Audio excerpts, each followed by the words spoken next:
Good morning. Welcome to NewsWire. Back with you here. I'm Craig Mish, your midweek edition of the show here at 11 a.m. Eastern. Thanks so much for tuning in. The show we have prepared for you is a lot of fun. Of course, we're going to talk some NFL with Vinnie Iyer of Sporting News. We'll take a look at the coaching carousel in the National Football League. Not to mention our friends from Legal Sports Report always participating. Today, we've got Pat Evans back in the house to talk about the very latest in sports betting in Missouri and some of the other states around the country.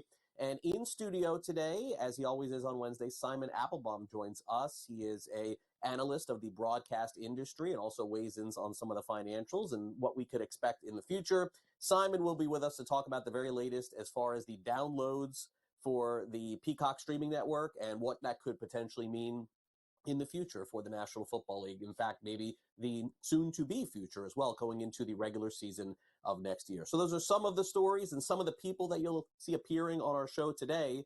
And for those of you who are wondering what the future holds for your local regional sports network that may broadcast the NBA or Major League Baseball or the NHL, we actually got some more definitive news regarding that today. And a very big financial windfall looks to be coming for Sinclair/Bally Sports. So here is the deal. Sinclair is going to pay $495 million to settle the lawsuits with Diamond Sports, which, as you know, are broadcasting under the umbrella of Bally. And also Amazon is going to invest $115 million. So essentially, a lot of these RSNs that have not turned over back to Major League Baseball or the NHL or the NBA are going to continue broadcasting not just through 2024, but maybe even the length of the contract terms that were originally agreed upon with the clubs. So what this means to the future still sort of remains to be seen, but the notion that Bally Sports and these RSNs in 2024 would be going away doesn't seem to be the case, at least for the time being. Is this a Band-Aid? Is this something that can last forever? We're just getting this news in today, so we don't know, but it does look like for those of you who have been watching your local sports teams on your regional sports networks, you're going to be doing it in the same way as you have been, unless you've already been pivoted over in 2024. So that's our top story of the day. Now, over to the National Football League. How about Jim Harbaugh? Well, the Atlanta Falcons are now taking a look at Coach Harbaugh one day after Bill Belichick's interview in Atlanta. Looks like Harbaugh's doing the cycle. Also, there's certainly a chance he could return to the University of Michigan, where he's coming off a national championship. And if he does return, he'll be the highest paid coach in the history of college football, no question. Mike Tomlin tells Steelers players he's going to be the head coach next season. He walked out of a press conference a couple of days ago after losing the game to the Buffalo Bills. A reporter asked about his future. He just walked out, told the team he's going to be back in 2024. So good news at least there. Christian McCaffrey, who missed some time at the end of the season, including Week 18 and the end of Week 17 with a hamstring issue, was a full participant in practice. So it looks like CMC back on the field this week. So we'll be talking, of course, props and betting and everything else with McCaffrey. Does seem like he has his eye on playing and playing a lot this week. And unfortunately for the Rams, I don't know if you saw this during the game, but Tyler Higbee took a huge hit in that Sunday game against the Detroit Lions, and was a very low hit. They're trying to ban this, by the way, in the NFL, but the tight end Higbee is going to be out for an extended period of time. He has a torn ACL for that injury. I guess the silver lining to this is we're still in January and training camp doesn't open up until July, but it could be an extended absence for Higbee, maybe not ready for the beginning of the season in 2024. All right, over in college football, we got a new head coach at the University of Arizona. We are just playing this coaching carousel with Jed Fish leaving, going to Washington, Washington's coach going to Alabama. San Jose State's coach, Brent Brennan, is the new head coach at Arizona. 5-year deal, very good at San Jose State, small school, 26-19, 3 bowl appearances. So I guess tomorrow's story that Sam and Michael will be following for me is putting in who the next San Jose State head football coach is, and then whoever that is, we'll find out where they've moved from, et cetera. We just keep the ball rolling. Tauila Tagovailoa is going to the NFL draft. I think I butchered his first name. Regardless, he's the brother of Tua. You know that. 6th year of eligibility denied at University of Maryland. He was in the transfer portal, so he's going to go in the draft, start training now. Remains to be seen where he'll be drafted in the NFL. You don't hear a lot of first-round tags on him right now, so maybe second-day, third-day pick, who knows? But either way, possibility, by the way, who knows? Miami Dolphins draft him as a backup. You could have Tua and his brother playing on the same team. All right, how about Julian Lewis? He's the star high school quarterback and USC commit. He's headed to college 1 year early and will enter in the year 2025. He's just 16 years old. He's ranked as a top player in the class of 2025. So USC gets to replace Caleb Williams at least in a couple of years from now. And Ohio State has hired Ross Bjork from Texas A&M as their new athletic director. He worked at Ole Miss from 2012 through 2019 before going to Texas A&M, and now he is going to Ohio State University.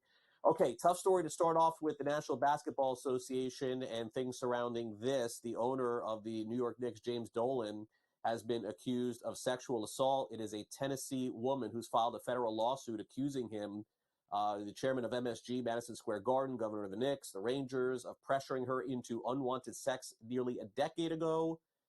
Croft says she was 27 years old at the time. This goes back to 2013.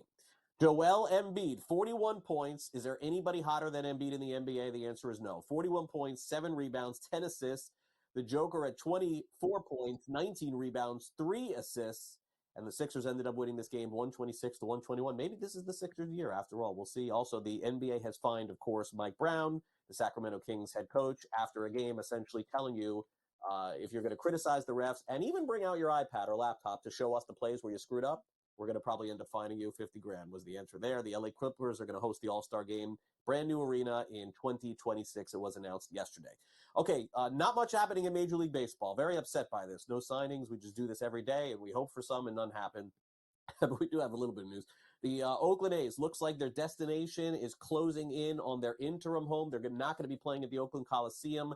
They could end up playing in their Triple-A spot, 25 through 27, Sacramento Bees. That's where they play there. John Fisher, who even knows, he would take a hit, of course, in terms of not making any money. Not sure he's concerned. Are some lawsuits coming the way of trying to still keep the A's in Oakland, but it has been approved for them to move to Las Vegas. Lucas Herbert is headed out of the PGA Tour, another former PGA Tour winner. He has signed with Live Golf for the 2024 season. Erica Baden has announced that she is stepping down as CEO of Barstool Sports. She's been there for a long period of time. You may remember her name, formerly Erica Nardini. 5,000% in revenue since her start. So certainly doing a good job there, accomplishing a lot, but who knows what that holds for her in the future. And Jack Eichel of the Vegas Golden Knights is going to be week to week. He suffered a lower body injury Thursday, 2-1 victory over the Boston Bruins. He left in the second period and came back in the third. So we'll see how long Eichel is out.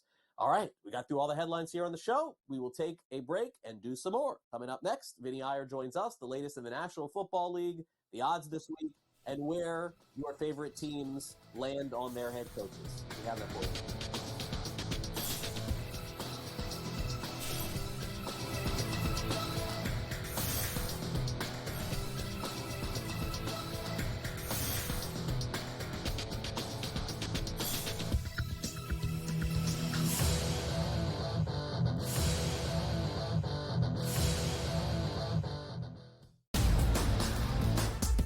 The Purdue Boilermakers upset by the 16 seed Fairleigh Dickinson. Is history going to repeat itself? Purdue is capable of winning 6 games in the NCAA tournament, but the fact is, until Purdue proves that it's capable of not just advancing, but advancing far in the bracket in March, this is going to be the storyline. And I've said that to you throughout the offseason. The Early Line, only on SportsGrid.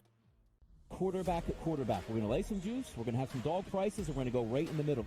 Because I don't know what they're doing. To me, they're in a complete rebuild, Kev. Go run, run, run. That's where overbackers on this 51.5 shot. Right now, he's a little bit more over money, but it's hovering right around. The winner of this game will be the division. I don't care if they win, because all we care about is the money, baby, the money. Pro Football Today. It's smarter to be on SportsGrid. The Bostonian versus the Book. This is one of the hardest jobs in all of football. You are replacing Bear Bryant. You are replacing Nick Saban. You are replacing guys who won national championships, and they still wanted him out. They still wanted him gone. Mike Shula. Mike Shula was a disaster. Dubos was a disaster. Gene Stallings. That's what I mean. They ran him out. He won a national championship, and they ran Gene Stallings out. The Bostonian versus the Book. Good move by the Clippers, and obviously, folks, they have Tyronn Lue, who I think is one of the best coaches in the league. And I'll say this right now, folks. The way they're playing, I know Minnesota's in first. I know Oklahoma City's been great. I know Denver's been fantastic. But the team I'm thinking right now that could actually come out of the West, if they stay healthy and he keeps playing like that, it's Kawhi Leonard and the Clippers. Betting above the rim, only on SportsGrid.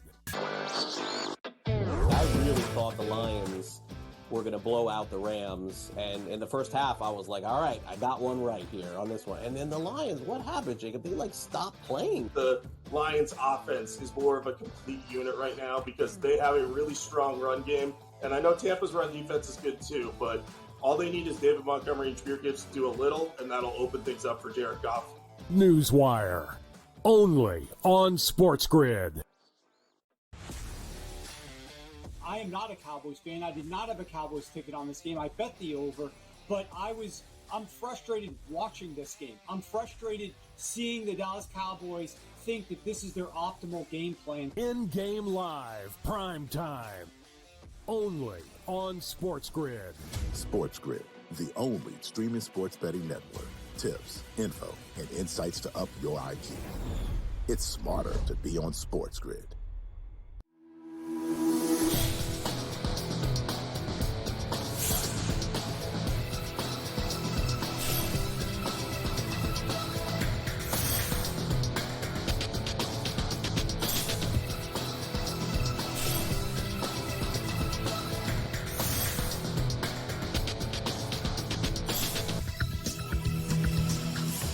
Welcome back to NewsWire. Today, Vinnie Iyer joins us courtesy of SportingNews.com. You can read Vinnie, follow him on social media. He's getting ready for, of course, the games coming up this weekend as we're previewing games all week long here on SportsGrid and on NewsWire. But Vinnie and I are going to take a look at some futures odds and see if Vinnie has a dart to throw at any of these long shots maybe, and get into some draft and some head coaching as well. Vinnie, great to have you back here on NewsWire as we are down to the last few weeks of the NFL season. Thanks again for making the appearance. Yeah, and it's a lot of fun. This is the best weekend, I think. Divisional playoffs, you have 4 games, and you have maybe a Super Bowl preview or a level of that, right, in terms of the Chiefs-Bills. Maybe the team that comes out of that is the team that you really like, or maybe we see more of the wild card fun from the Packers and Texans. So a lot of good storylines this weekend. Definitely so. So, with this new system in the NFL giving the 2 teams the number 1 seeds bye weeks, that worked out last year for those teams. They ended up getting to the Super Bowl. They're the heavy favorites to go to the Super Bowl again this year, but it's no fun to pick the favorites, Vinny. We got to pick somebody outside of Baltimore, San Francisco, or at least try to pretend like we think that one team is going to knock them out. Let's start off with the AFC. It seems as though the odds makers are telling us it's a little more likely that Baltimore was to go down before the end, as opposed to San Francisco, because San Francisco is just such a heavy favorite. But Baltimore's still a little plus money here. Buffalo has really jumped in there. I mean, this is not a big disparity between Baltimore and Buffalo, plus 115 to plus 220, because the assumption is if Buffalo wins this week, they'll play Baltimore next week, and then anything can happen. Kansas City plus 330, and no one thinks Houston's going to come out of the AFC. Look, stranger things have happened. I always remind people, Vinny, that no one had the Bengals a couple of years ago going to the Super Bowl. They were sitting there in that Houston spot, and they ended up winning it. Can you make a case for anyone outside of Baltimore going in to the final couple weeks here? Yeah, I think I can definitely make it for the Chiefs. I mean, they're the reigning champs. Their defense is spectacular at this point. I mean, they just really made a statement against the Dolphins. When you look at it, I think they're still the most underrated defense left in the playoffs. So you look at the Ravens and what they can do with their pass rush, but the Chiefs are right behind them. When you look at scoring defense and total defense, the Chiefs are right up there as the best combination. I think the biggest concern has been their offense, but I think what you saw the Chiefs is they made it simple. They were like, let's just get into the hands of our 3 guys that we trust, Rashee Rice, Travis Kelce, and Isaiah Pacheco. And Patrick Mahomes can go to work, protect the ball. Our defense is going to help us out where we're not going to have to score 27, 35 points to win a playoff game. So I really like where the Chiefs are at now. I think that was a big win last week to get some confidence. Look, we've never seen Patrick Mahomes on the road, but there's a first time for everything for him to break through in that environment this week. Okay, fair enough. Now, in the NFC, Vinny, if I would have told you, I would love to play this game, back in November, that these were the final 4, you may have made the 49ers minus 300, 400, because I think we all thought Philadelphia would at least be in the mix at the end of the season. They're gone. So Detroit is plus 310. I mean, can I make a case for Detroit going to San Francisco and winning? It's really hard to do. I mean, it's Jared Goff, right? I mean, Goff indoors, great. Outdoors, not. I guess if the Packers were to have this epic playoff run, it would require them winning as a 10-point dog in San Francisco. Obviously, if they win, they may be the favorites, by the way, I would say, to win the NFC. Yeah. And Tampa Bay, I give them credit for getting this far, but they are not going. I don't think they're going to the Super Bowl. So this is why I understand that these odds do make sense for the 49ers.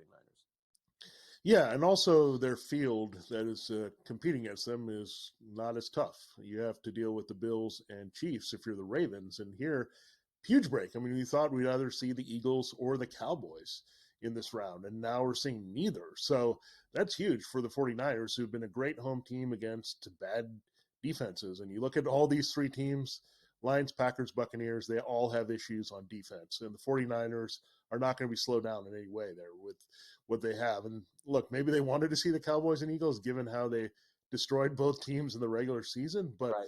I just think this San Francisco team is too loaded. It lines up really well. Barring another strange quarterback injury, I think they're headed to the Super Bowl. So, yeah, it couldn't have worked out any better with those two teams that might have been a little bit dangerous out of this round already.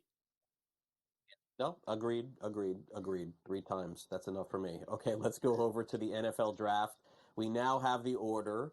And, the Bears have the number 1 pick. They made that great trade with the Carolina Panthers. They also have the 9th pick as well. Chicago played okay down the stretch, so it pushed them down for where they probably could have had like the 1st pick and the 3rd pick, but they didn't lose enough at the end. And the GM of the Bears, or at least their CEO, whoever's running things with Chicago, Vinny, had the comment that nobody in media wants to hear, which is, we don't know what we're going to do, and we ain't going to tell you right until the day of the draft. And it's like, oh my gosh, we're going to have to speculate on this stuff for 4 months.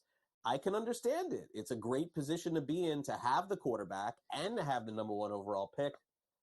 Any feeling from you, Vinny, what they may end up doing? This definitely feels like a 50-50 proposition here. Well, that's fine and all, but they're going to have to make a decision at some point on Justin Fields. They can't leave him hanging here when we get to March in free agency. I mean, they got to have some kind of idea what they're doing, because I think it just would not work out to try to move him during the draft. I think other teams also want to know, is Justin Fields available? Can I go there in that direction and sort their board here as well at quarterback? So they're going to have to make that decision, I think, well before this, just to maybe tip their hand a little bit in where they're going. Now, you would say conventional wisdom says take Caleb Williams, save the money, get a rookie contract, don't pay Fields. But maybe Fields played well enough in that medium range where you can give him a Jordan Love type deal, right? Where you can extend him a little bit, maybe have him one more prove-it-year deal. And if you feel confident that Justin Fields just needs a little bit more help, right? Maybe an offensive lineman.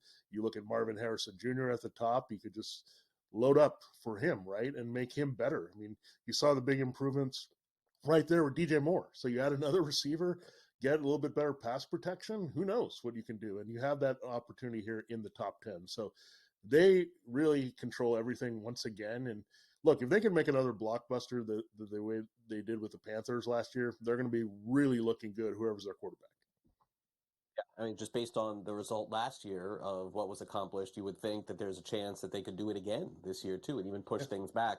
I don't know, the Bears fans would love that, but that's the natural progression, usually how it works in the NFL. We've got so many coaching openings in the NFL, Vinny. This is a season like no other. Atlanta's very active right now in on the interview cycle. You see Antonio Pierce there. He's been interviewed. So is Bill Belichick. So is Jim Harbaugh. The Chargers have been very active as well. Seattle's been requesting some interviews. So I really, Vinny, what I like about this cycle is I think that this can go so many different ways. Usually we're here and we're like, oh, this is going to happen. This guy's going to go here and this guy's going to go there. But there's so many openings, and I think that makes it fun to kind of predict where some of these guys are going to end up going. Yeah, I think those top 4 teams are in particular very interesting because the Chargers, Titans, Panthers, those environments have just been hard to win for some reason or the other, partly dealing with the ownership and the way they can spend or not spend and be a little bit fickle. But the others, some of those teams have a commitment, right? The Commanders just got Adam Peters, the 49ers assistant GM, to be their new GM. So that might change things. I'm going after Bill Belichick if he's looking for personnel control, right? So the Falcons might open up because, look, You can look at the Falcons and say, look, they've been 7-10 the last 3 years. All they're missing is a quarterback. If they can get a quarterback that they feel good about, their defense is not bad, then, okay, we can win. So part of it you want to weigh, am I going to a place that's going to be committed to winning? How close are they to winning, right? Those are the two things you have to take. And how much are they going to pay me in the end, right? So all these things come into play. And I think you want to go to those organizations that are going to give you the resource to win and be successful, and not just be cycled out and fired after 2 or 3 seasons again and moving on. And those bottom 3 teams, I think, definitely are a little bit more fickle than the top 4. Well, the comment you made, Vinny, which is actually really funny, the line that you had, I'm gonna give it back to you. All they're missing is a quarterback. It's like 20 teams in the NFL. Yeah. All they're missing is a quarterback. It feels like every team Texans, in the NFL we is saw missing that a quarterback. this year. Based on what I saw this past year, it's crazy. All right, Vinny, have a great rest of your week. Enjoy the games. We'll talk next week. All right, thanks, Craig. All right, we'll be right back with Pat Evans from Legal Sports Report.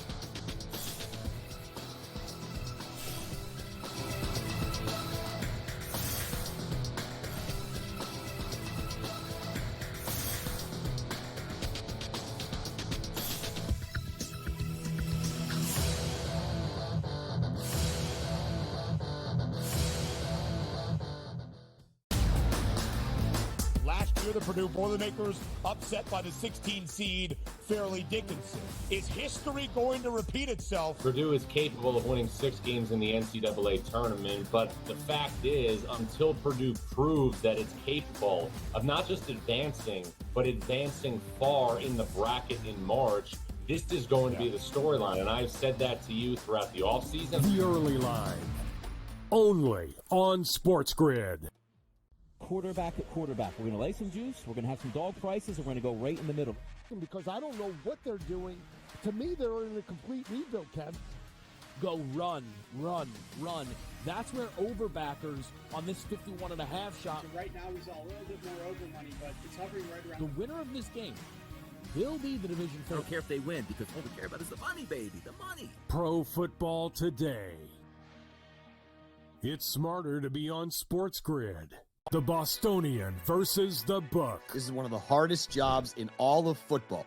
You are replacing Bear Bryant. You are replacing Nick Saban. You are replacing guys who won national championships, and they still wanted him out.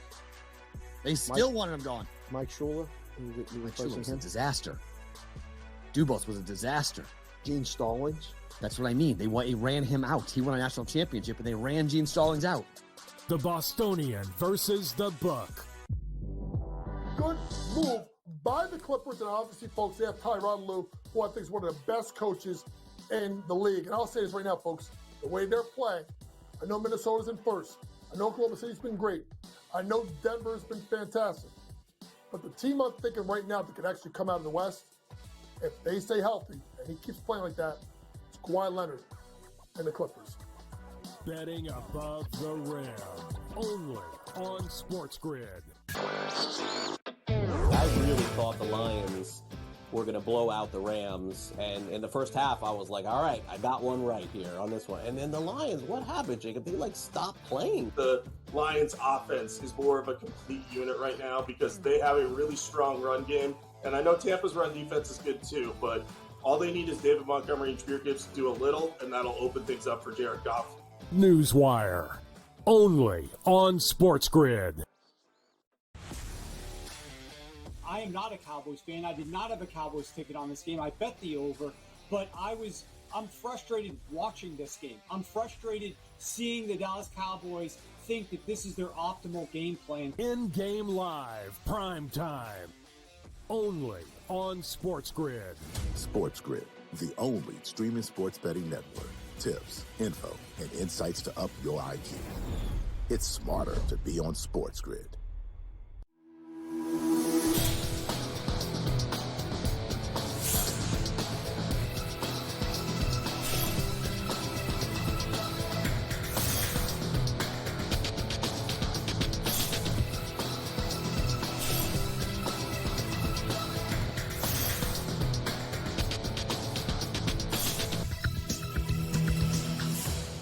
back to NewsWire. Today on the show, courtesy of Legal Sports Report, we've got our friend Pat Evans back in the house. Pat's been away from us for a couple of weeks since the new year, but ready to dive in. And the latest in Georgia, Missouri, and some problem gaming issues have popped up yet again. Hey, Pat, great to have you back here on NewsWire, and thanks for coming on today. Hey, Craig, thanks for having me on as always. Yeah, I'm still fighting a head cold. This time of year is not exactly fun. I can't hear out of either of my ears, so if I have to ask you to repeat a question, I'm sorry. And yeah, there's like 2 feet of snow here in Grand Rapids, Michigan. So I've been spending a lot of time inside without being sick as well. So it's been a month. I hear you. Been through it myself, feeling much better now. No question about that. But we're going to open up with the filibusters of all time here, the state of Missouri. Boy, I'm sort of stunned here that we're going to lead off today with Missouri because they're just very specifically very few. It feels like the entire state wants to legalize sports wagering, but because there's a couple of people or one person who doesn't, this thing just goes on and on and on and on. And I guess the question is can we turn these people around to get sports betting being legal in Missouri, or is this just going to be a saga until a couple of people are out of office in the state? Yeah, at this point, it certainly seems like deja vu. This is the third straight year we're going to entertain the same exact bills to legalize sports betting in Missouri. In fact, in the words of St. Louis president, I mean, it's a famous quote, but in the words of St. Louis Cardinals president Bill DeWitt III, the definition of insanity is doing the same thing over and over again, expecting different results. And he said that in regards to the Missouri legislator rolling out these bills.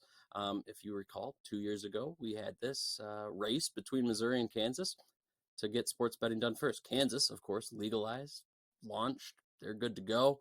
They're live. They're having fun, everything. Missouri, no.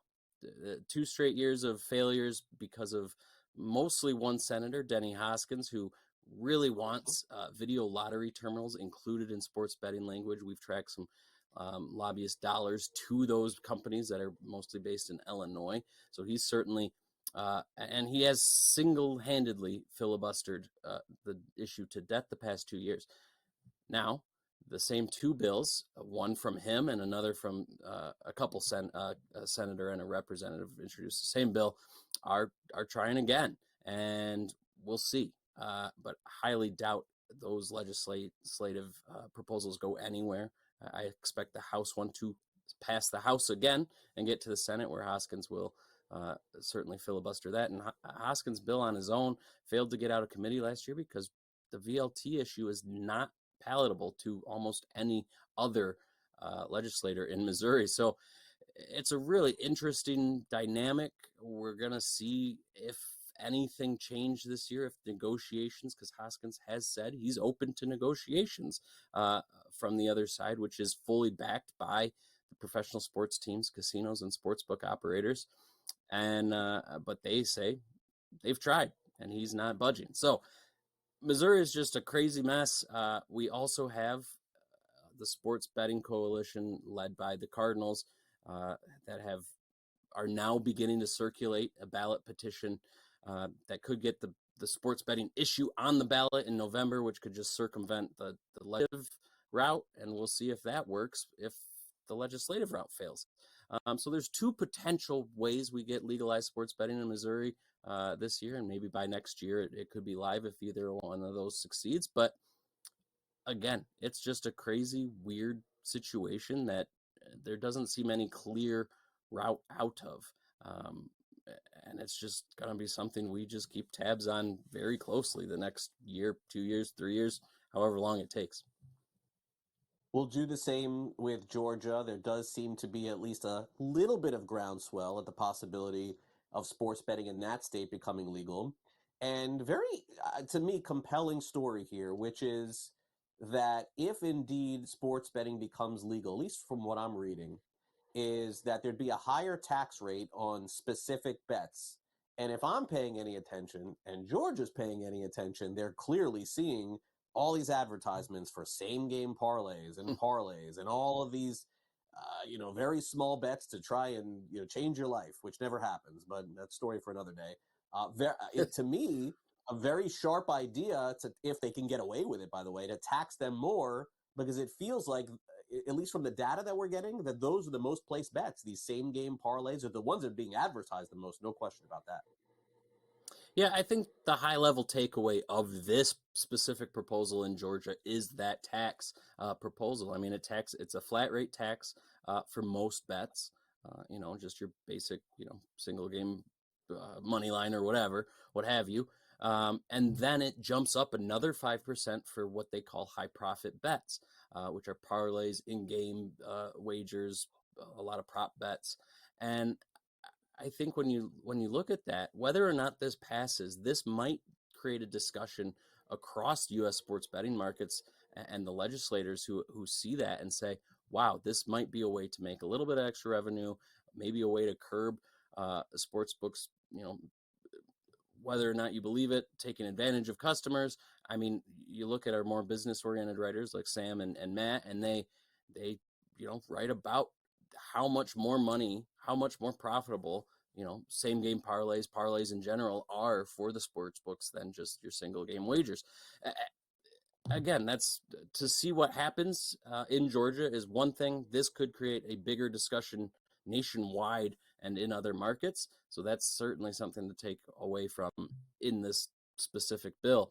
But Georgia as a wider issue, kind of the same thing as Missouri. We've seen multiple, efforts the past couple of years that have just stalled short. In Georgia specifically, I mean, nationwide, this is a hugely bipartisan effort. You've got Democrats and Republicans on both sides who love sports betting, who want sports betting, see the benefits of it. Then you've got people on both sides who don't like it, who see the quote unquote evils of sports betting. And in Georgia, I think that is the most well-defined state in that sense because of the broader national politics that happened in Georgia. I mean, just look at the 2020 election, and that's what happens in Georgia when the Republican Party, which is largely the party that's leading the sports betting efforts there because they control the legislature, when they dig into an issue the Democrats don't like, they solidify and go against anything the Republicans are proposing. And that just stalls out sports betting. Otherwise, I was just at Nickel G's, a conference full of legislators, in support of sports betting for the most part. And I talked to a couple Democratic leaders from Georgia who are like, yeah, we're going to give it our best go. And they want it. But if their caucus as a whole says, no, we're not going to support anything the other side wants to do, then you see the death of it. And that's exactly what's happened the past 2 years. And you need people on both sides to get it done. So what happens this year, I've talked to a lot of sources within the industry. They fear that maybe the national election is just going to be another nail in the coffin in Georgia for a second straight year. We'll see. They've rolled out a couple bills. Again, who knows what happens? It could be a good state. If all the stars align, it gets it done this year. But again, national politics might play a big issue into Georgia sports betting this year. Okay, fair enough. Let's close out. We got a couple of minutes, Pat, to go here. Problem gaming. It seems like they're a little late to the game, no pun intended here, to try and get this going here to make sure that they have their bases covered as far as people who, can't help themselves, use their credit cards, making deposits, etc.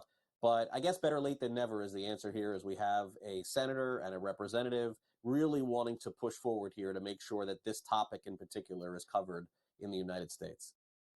Yeah, so there is a 0.25% excise tax on every sports bet that's placed in the U.S.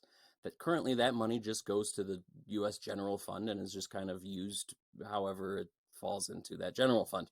This bill, proposed in part by Senator Blumenthal of Connecticut, says let's allocate 50% of that excise tax, which is, I think, since PASPA fell, about $600 million or something like that. Again, I'm not looking at any numbers, so I don't know for sure. To problem gambling support, research, the like. So they really see a bigger issue of problem gambling stemming, and they cited the sports betting wave that's happened since 2018 and say we need to do something to help curb the increase in problem gambling. The hope is that, this big chunk of money could help that. Now, the bigger problem is, it's not a cohesive group that wants this. We've got Senator Dina Titus out of Nevada, who's led multiple efforts to repeal this excise tax. They say it helps offshore books because it's an undue burden on legal sports books. The American Gaming Association doesn't like this proposal for various reasons. Go read the story at Legal Sports Report if you want more. And so there's, different opinions on this, which isn't really a big surprise, but certainly there's more and more attention at the national level. This is another issue that Blumenthal has raised. He was the one last year who really raised the question of college sports betting partnerships with sports books. So again, responsible gambling is gaining more and more attention at the national level. So don't be surprised to see more things happening at that level in regards to it. All right, Pat. Great topics today. Thanks for covering with us here on NewsWire. Have a great rest of your week. We'll catch up soon. Thanks as always, Craig. Talk to you soon. All right. We've got Pat Evans with us, and coming up next, Ben Stevens is going to look at the futures odds for the upcoming Super Bowl in Las Vegas. By the way, we'll be there. SportsGrid will be in Las Vegas for that coverage. And Simon Applebaum is in our studio to talk about how many people actually stream Peacock on Saturday night.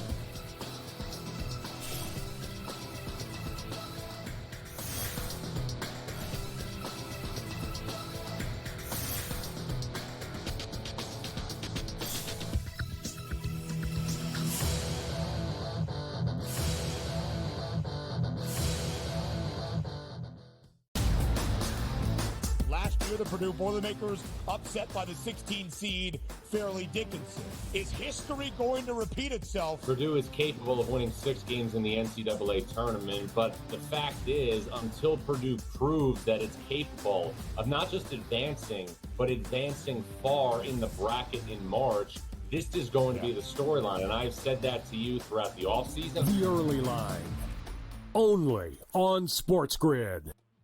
Quarterback at quarterback. We're going to lay some juice. We're going to have some dog prices. And we're going to go right in the middle. Because I don't know what they're doing. To me, they're in a complete rebuild, Kev. Go run. That's where overbackers on this 51.5 shot. Right now, he's a little bit more over money, but it's hovering right around. The winner of this game will be the division I don't care if they win because all we care about is the money, baby. The money. Pro Football Today. It's smarter to be on SportsGrid.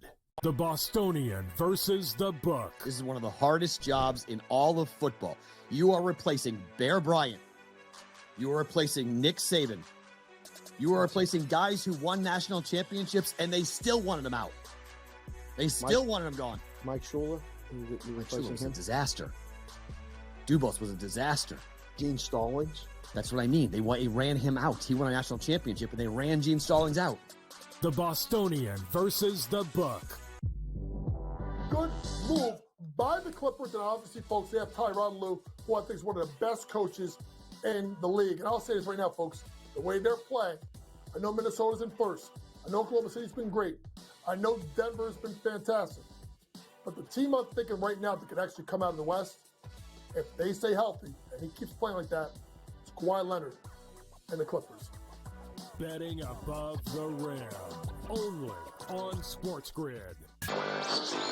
I really thought the Lions were going to blow out the Rams, and in the first half, I was like, all right, I got one right here on this one. And then the Lions, what happened, Jacob? They, stopped playing. The Lions' offense is more of a complete unit right now because they have a really strong run game. And I know Tampa's run defense is good too, but all they need is David Montgomery and Jahmyr Gibbs to do a little, and that'll open things up for Jared Goff. NewsWire, only on SportsGrid. I am not a Cowboys fan. I did not have a Cowboys ticket on this game. I bet the over, but I'm frustrated watching this game. I'm frustrated seeing the Dallas Cowboys think that this is their optimal game plan. In-game live, prime time, only on SportsGrid. SportsGrid, the only streaming sports betting network. Tips, info, and insights to up your IQ. It's smarter to be on SportsGrid.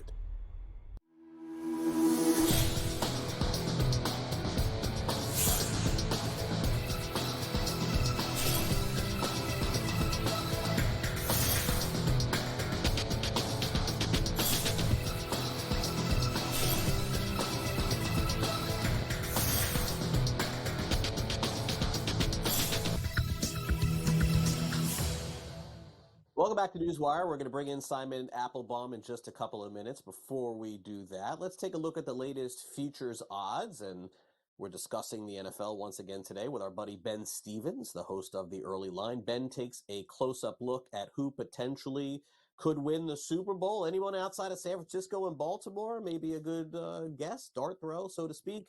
And also as it pertains to the Super Bowl's most valuable player odds as it stands right now. Here's Ben.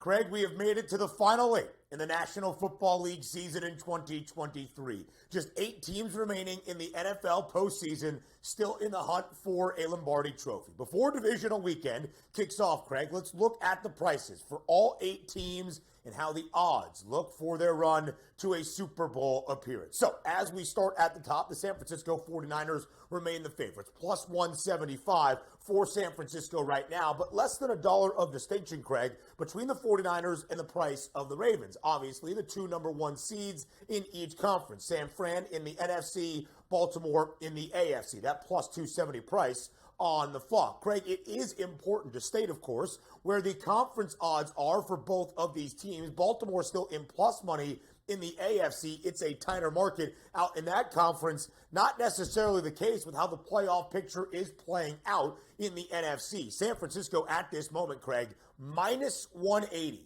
Nearly a $2 odds-on favorite to win a conference championship before even playing a single postseason game. That is why San Francisco right now plus 175 to be the favorite. Josh Allen and the Buffalo Bills, third best number, Craig, at plus 490. Of course, Buffalo will take on Kansas City on Sunday to end out the divisional round in the NFL postseason. A 2.5-point spread in favor of the Bills in Orchard Park, and nearly a $2 difference over that $2 difference, plus 490 for Buffalo, 7-1 for the Chiefs. The Lions here at 9-1, rounding out the 5 best prices. And then, Craig, from there, you can see the drop-off. Detroit, $21 to Green Bay at 30-1. Tampa and Houston round out this list at 33-1. Green Bay, a 9.5-point dog against the San Francisco 49ers at this moment. The Texans, same spread. 9.5-point underdog against the Baltimore Ravens. A 6.5-point spread for Tampa Bay as the dog as they travel to the Motor City to start off the doubleheader on Sunday. So those are the 8 prices remaining, Craig, from the team perspective. Now we take it a step further, and an interesting difference here in the market for Super Bowl 58 MVP. Lamar Jackson, the quarterback for the Baltimore Ravens, is the favorite. But San Francisco is favored to win a Lombardi trophy. Lamar's Ravens have the second best price. Why is that their distinction with the plus 320 price on Lamar and a plus 370 number for the quarterback of the 49ers in Brock Purdy? Because here you will see Christian McCaffrey, time for the 4th best number to win that Super Bowl MVP award at 8-1. There is still that thought, Craig, that despite being the quarterback for a potential Super Bowl winning team, the Super Bowl frontrunners at this moment, that Christian McCaffrey could pull off something special in Super Bowl 58 and take that MVP award away from Brock Purdy, despite the fact the Niners have the better price than the Ravens to win that Super Bowl championship. Josh Allen, 6-1. Patrick Mahomes, right alongside Run CMC at 8-1. And Jared Goff, a 12-1 number, the quarterback, of course, of the Detroit Lions. So, Craig, the final 8 around the National Football League still in the chase for a Super Bowl championship in Super Bowl 58. Thanks very much, Ben. Now let's bring in Simon Applebaum. His podcast tomorrow will be televised, covering sports media. Great. And you can hear it over on Blog Talk Radio. Download it where you listen to your favorite podcasts. And Simon joins us here on the show today. Simon, a lot of hot topics. Certainly, we've got streaming to discuss, and also some breaking news earlier this morning as we found out that people who are watching their favorite sports teams with these regional sports networks and these cord cutters may have to wait a little bit longer to potentially cut their cord, as it looks like we could have the potential of this keeping going for at least a short period of time. I don't know if this will be a long period of time. Well, I'll tell you what, Craig. Here's the big news. If you're a Prime Video subscriber to Amazon, you now, very soon, will have access to 19 regional sports networks, and you will get them even if you don't have cable if you're a Prime Video customer. If you're a cable customer, you will still get these networks. The big story is Amazon now is a minority interest in Diamond Sports. That's the owner of the Bally Sports lineup of regional sports networks, 19 all across the country. Sinclair, which is the parent of Diamond, is going to pay Diamond $500 million instead of litigation that's been around for like the last year or so. So again, when these regional sports networks really get going and this deal is finalized, if you are a Prime Video customer, you will get these regional sports networks if they're in your area. If you're a cable customer, you will still get those networks. However, given the fact that a week and a half from now, Amazon Prime Video is going to introduce advertising on its network. You have to pay a couple dollars more if you want it commercial-free. That is going to be huge. And by the way, a lot of people think that with this Amazon Prime Video ad situation, that they could get $3 to $5 billion in ad sales. And that is before they get the regional sports networks. And because this is going to be like a loss leader for Amazon, they can do all sorts of things like introduce gamification, introduce interactivity on these networks, introduce shoppable ads. So this is a huge deal for Amazon, and they put a big toe into the regional sports game. When the contracts are all up, whether or not Major League Baseball will accept these deals, because Amazon went to Major League Baseball first to try to see if they could capture it, but instead they went right to the distributor. So really interesting how this all ended up happening. And by the way, kind of out of nowhere today too, I may add. Okay, so the Dolphins-Chiefs had the most viewers of all time on Saturday night. This has been covered throughout the week, Simon, here on NewsWire. We've talked about this. The most people ever using the internet at once was Saturday night. And the only direction I think that we're headed is not just one or two streaming games, Simon. I mean, I guess I would ask you the question is there going to be a streaming game every week starting now in the NFL?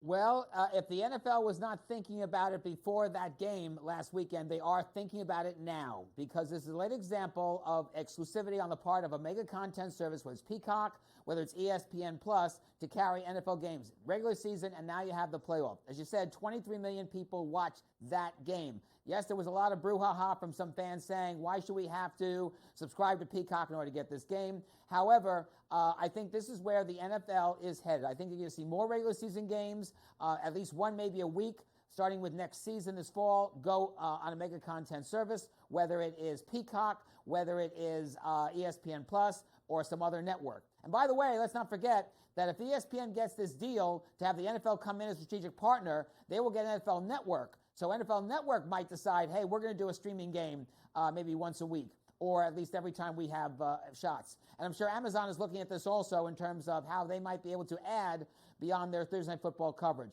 So this is a big deal. And incidentally, for all the wild card weekend games, the actual average was anywhere from 23 million to 29 million. The game on Monday night had about 28, 29 million people watching the ABC Monday, ESPN simulcast. So you want to know why the Emmy Awards, which were the best, by the way, in years of any Emmy or Oscar that I've seen, had an all-time low of 4.2 million people watching on Fox, 27% down from the last one in 2022. That's a big reason why. Understood. Okay, so now here's a story that, as we would say, you could only find in The Onion, as it just doesn't seem real. So, Simon, take us through the story here with ESPN and what was submitted for the Emmy Awards and what the reality of the story is, because I think that people probably know what happened by now, but if not, give people a refresher here and what the outcome was for this. A story from the bizarre, to say the least. Absolutely. A bizarre as it gets. Here's the breakdown. Until recently, if you were up for a sports Emmy for a studio show like College Game Day or the NFL Today, etc., it was the executive producer, the associate producer won the Emmy. It was not the talent on air. They had their own categories: best studio show host, best studio show analyst.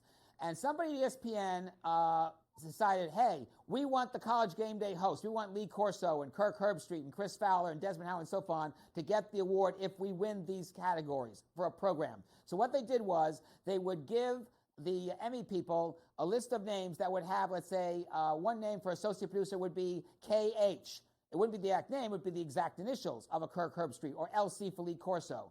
And if they won, they would then get the trophies for those people, and then they would do a separate, let's say, thing on top on the award itself and give it to Lee Corso, or give it to Desmond Howard, or give it to Chris Fowler.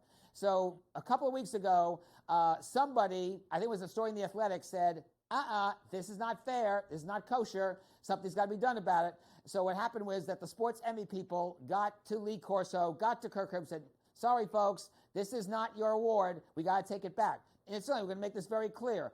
Chris and Lee and Kirk, etc., were not in on this. This was all somebody at ESPN who put, or some people at ESPN that put this together. This was not the host, and that's not happening anymore because now I believe if you have a sports Emmy for a program like College Game Day, the on-air talent automatically wins along with the executive producer, and so on. But I have to say it left a bad taste in Desmond Howard. He was all over social media saying Lee Corso should still have this Emmy.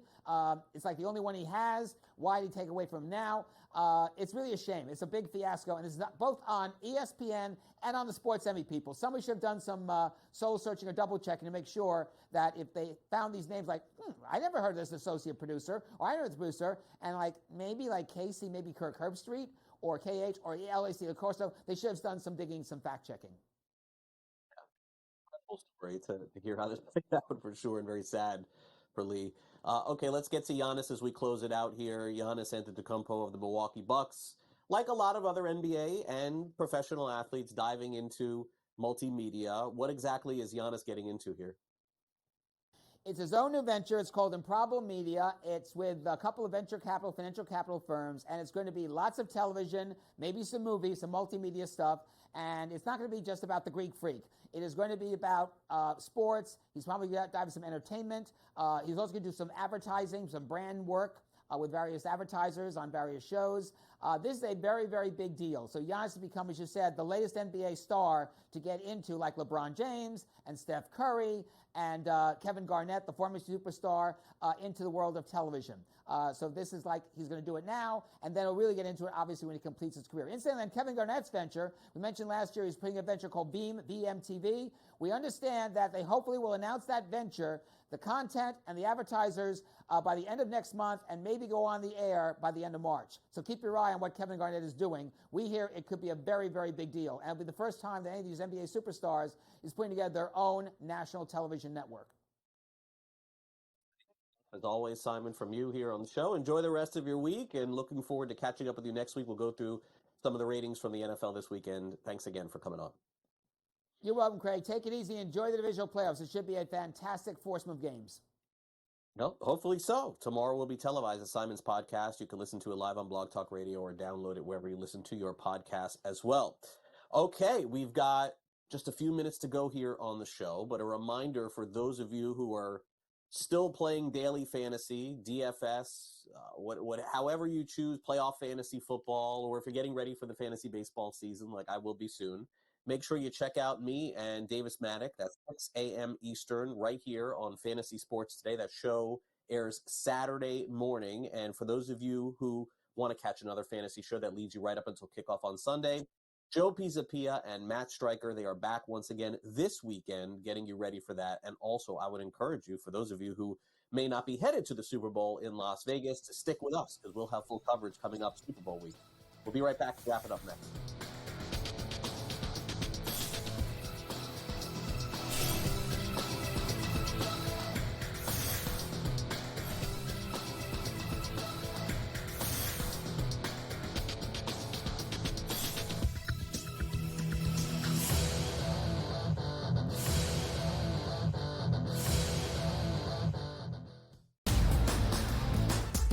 The Purdue Boilermakers upset by the 16 seed Fairleigh Dickinson. Is history going to repeat itself? Purdue is capable of winning 6 games in the NCAA tournament, but the fact is, until Purdue proves that it's capable of not just advancing, but advancing far in the bracket in March, this is going to be the storyline, and I've said that to you throughout the offseason. The Early Line, only on SportsGrid.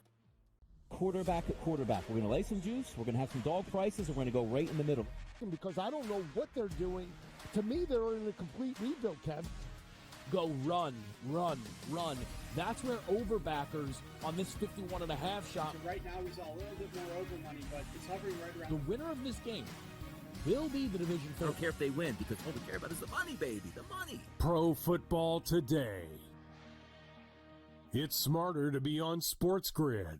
The Bostonian versus the Book. This is one of the hardest jobs in all of football. You are replacing Bear Bryant. You are replacing Nick Saban. You are replacing guys who won national championships, and they still wanted him out. They still wanted him gone. Mike Schuler. Mike Schuler was a disaster. Dubas was a disaster. Gene Stallings. That's what I mean. They ran him out. He won a national championship, and they ran Gene Stallings out. The Bostonian versus the Book. Good move by the Clippers, and obviously, folks, they have Tyronn Lue, who I think is one of the best coaches in the league. And I'll say this right now, folks, the way they're playing, I know Minnesota's in first. I know Oklahoma City's been great. I know Denver's been fantastic. But the team I'm thinking right now that could actually come out of the West, if they stay healthy, and he keeps playing like that, it's Kawhi Leonard and the Clippers. Betting above the rim, only on SportsGrid. I really thought the Lions were going to blow out the Rams, and in the first half, I was like, all right, I got one right here on this one. And then the Lions, what happened, Jacob? They, stopped playing. The Lions' offense is more of a complete unit right now because they have a really strong run game. And I know Tampa's run defense is good too, but all they need is David Montgomery and Jahmyr Gibbs to do a little, and that'll open things up for Jared Goff. NewsWire, only on SportsGrid. I am not a Cowboys fan. I did not have a Cowboys ticket on this game. I bet the over, but I'm frustrated watching this game. I'm frustrated seeing the Dallas Cowboys think that this is their optimal game plan. In-game live, prime time, only on SportsGrid. SportsGrid, the only streaming sports betting network. Tips, info, and insights to up your IQ. It's smarter to be on SportsGrid.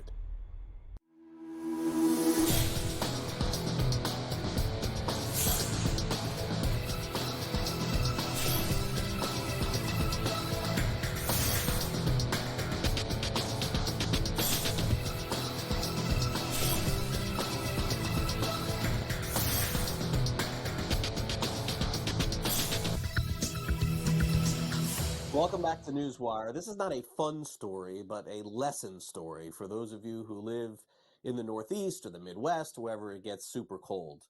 15 fans who attended Saturday night's game between the Dolphins and Kansas City Chiefs had to be sent to the hospital. 70 calls to first responders. Half of those were due to health issues caused by the cold temperatures, and 15 people were taken to the hospital. They're calling it hypothermia.